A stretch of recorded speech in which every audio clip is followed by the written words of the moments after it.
कि कोई भी फॉर्म जो infinity raise to power infinity की फॉर्म हो तो उसका हम किस टाइप से सॉल्यूशन करते हैं, उसका हम शॉर्ट ट्रिक से बताएंगे आपको। मोस्ट इंपोर्टेंट शॉर्ट ट्रिक है, बड़ी अच्छी शॉर्ट ट्रिक्स आप देखेंगे।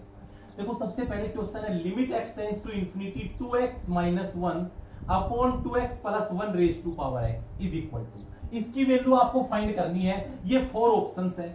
तो देखो एक क्वेश्चन हमने ये लिखा है, एक यहां लिखा है। तो सबसे पहले इस टाइप का क्वेश्चन का सॉल्यूशन करने के लिए शॉर्ट ट्रिक क्या है, तो ट्रिक ये है कि limit x tends to infinity x plus a upon x plus b raise to power cx plus d। तो आप लोग क्या करोगे, उसका सॉल्यूशन क्या होगा, e raise to power a minus b into c होगा।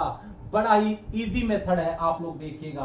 तो आप लोगों को क्या करना है कि सबसे पहले इस फॉर्म में बनाना है आपको। जैसे आप इस क्वेश्चन की बात करो, कोफिशिएंट यहां से इस क्वेश्चन को करो, मैं यहां से इसका सॉल्यूशन कर रहा हूं। क्वेश्चन नंबर फर्स्ट का क्या दे रखा है, क्वेश्चन आपके पास दे रखा है limit x tends to infinity, ये दे रखा है 2x minus 1 divide 2x plus 1 raise to power x।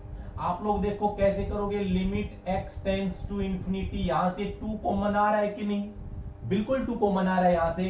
तो यहां से ये x माइनस 1/2 आएगा अपॉन 2 कॉमन यहां से आ रहा है x plus 1/2 raise to power x, यहां से ये कट गया। क्लियर हुआ।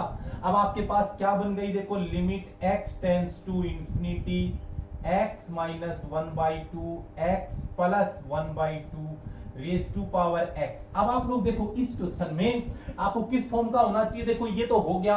अगर आप कंपेयर करते हो तो यहां से देखो इससे कंपेयर करो, x a की वैल्यू यहां से आएगी माइनस 1/2 एंड b की वैल्यू प्लस 1/2। क्लियर हुआ। अब आप लोग देखोगे कि जो फॉर्म क्या होनी चाहिए, cx प्लस d। तो देखो यहां से c की वैल्यू ये 1 इंटू डी में 0 लिख सकता हूं, कोई फर्क पड़ता है। तो यहां से c की वैल्यू क्या है 1 एंड d क्या है 0। तो सीधा सिंपल आंसर इसका क्या होगा, इज इक्वल टू क्या होता है, ये होता है e raise to power a minus b into c. तो a क्या है माइनस 1/2 माइनस 1, b की वैल्यू 1/2 एंड c 1, तो ये आएगा -1। तो इसका आंसर आ जाएगा इंटू 1, तो -1 ही आएगा। तो बी ऑप्शन